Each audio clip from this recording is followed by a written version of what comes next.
اعوذ باللہ من الشیطان الرجیم، بسم اللہ الرحمن الرحیم۔ ناظرین و سامعین، نوید اکرم عباسی کے ساتھ میں ہوں آپ کا میزبان ہارون تنولی۔ آج بات کریں گے سرکل بکوٹ کے حوالے سے۔ پاکستان تحریک انصاف مرکز کے اندر دیکھا جائے، صوبوں کے اندر دیکھا جائے تو ایک طرف زیر عتاب ہے، اس وقت اس کو شدید تنقید کا سامنا ہے۔ خان صاحب نے کیونکہ پاکستان بھر میں جو ایک تحریک شروع کی ہوئی ہے جس میں جیل بھرو تحریک کے نام اس کو دیا ہوا ہے، اس میں ایک طرف تو وہ جیل بھرو تحریک پر لگے ہوئے اور دوسری طرف اگر دیکھا جائے سرکل بکوٹ کیونکہ انتہائی اہمیت کا عمل اس لیے ہے کہ خان صاحب نے یہاں پر 4 جلسے کیے تھے جس میں اپنے ایک امیدوار کو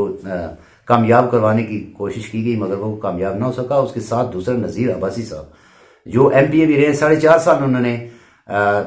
صوبائی حکومت میں اقتدار میں رہے ہیں اور ساتھ ڈیڈک کے چیئرمین بھی تھے ضلعی، ان کے حوالے سے، اور الحاج قلندر لودھی صاحب جو درویش سیاستدان ہیں کہ یہ پارلیمانی بورڈ میں ان کو رکھا گیا ہے، ان کو فارغ کیا جائے۔ اس میں کافی تعداد میں پاکستان تحریک انصاف کے سینئر سیاستدان، بزرگ سیاستدان، جس میں جان محمد قریشی صاحب اور اس کے ساتھ غضنفر علی عباسی صاحب جو کہ سابق ممبر ڈسٹرکٹ کونسل دونوں ہیں، ان کے ساتھ دیگر بھی لوگ تھے جس میں محمود عباسی صاحب بھی تھے، اس کے ساتھ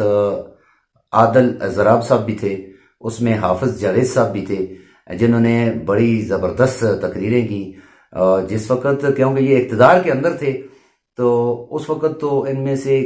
کسی ایک نے بھی کوشش نہیں کی کہ ہم پریس کلب تک جائیں، اپنی آواز کو اٹھائیں، اپنے علاقے کے مسائل کو اجاگر کریں۔ اس حوالے سے نوید صاحب گائے بگائے اپنی کوشش کرتے رہے ہیں۔ آج ان سے بات کریں گے۔ نوید صاحب کیا کہتے ہیں جی آپ کے سرکل بکوٹ میں اتنے بڑے پیمانے پر آج کافی تعداد میں لوگ آئے ہیں، سیاسی زعما آئے ہیں، آج انہوں نے بڑے گلے شپے کیے ہیں، آپ تو عرصے سے لگے ہوئے ہیں، جس وقت اقتدار میں تھے ہاسپٹل کا مسئلہ ہے آپ اس کو اٹھا رہے ہیں، ہائی لائٹ کر رہے ہیں، وہاں آپ کے ساتھ کوئی نہیں تھا۔ اس کے ساتھ اگر ڈگری کالج کا مسئلہ ہے وہاں کوئی نہیں تھا، اس کو آپ اٹھا رہے ہیں۔ آج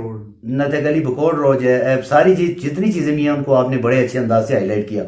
اس وقت یہ لوگ کوئی بھی نہیں تھا سامنے، کیونکہ اقتدار کے اندر نذیر عباسی صاحب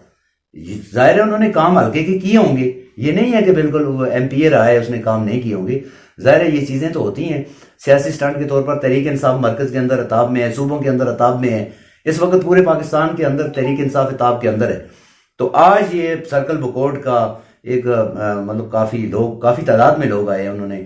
بڑی کھل کر باتیں کی ہیں، کیا سمجھتے ہیں آپ؟ ارون صاحب، جس طرح آپ نے انٹرو میں بتایا کہ آج سرکل بکوٹ کے عمائدین آئے ہوئے تھے جن میں غضنفر علی عباسی صاحب تھے جن کے والد کا ایک بڑا نام تھا سردار گلزار عباسی، ان کا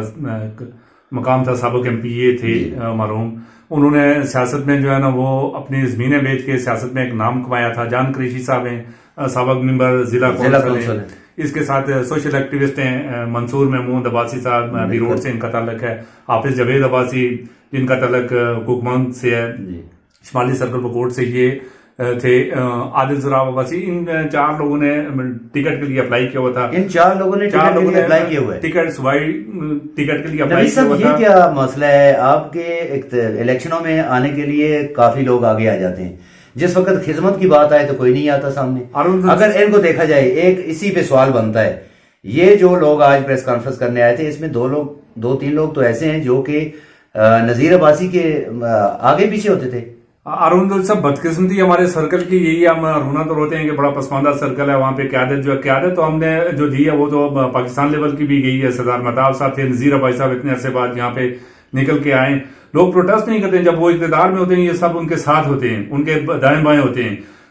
جس طرح آپ بھی میرے ساتھ کتنے مختلف ہم نے پروگرامز کیے ہیں، ہم مختلف دفاتر میں جاتے رہے ہیں، ڈگری کالج بکوٹ کی بات ہو، صحت کے حوالے سے ہو، نتھ گلی بکوٹ روڈ کی بات ہو، ٹھنڈیانی پٹن پلیر کی بات ہو، بوئی سوار گلی روڈ کی بات ہو، کوالا نمبل کی بات ہو، ہم تو بات کرتے رہے ہیں، ہمارا کام ہے میڈیا رپورٹ کرتا ہے۔ یہ لوگ جو ساتھ ہوتے ہیں، نذیر عباسی کے جتنے سپوکس پرسن بنے ہوئے تھے وہ سارے اس وقت کیوں خاموش رہتے ہیں جب یہ سردار مہتاب اقتدار سے ہٹے، نذیر عباسی ہٹے، یہ اس کے بعد آ کے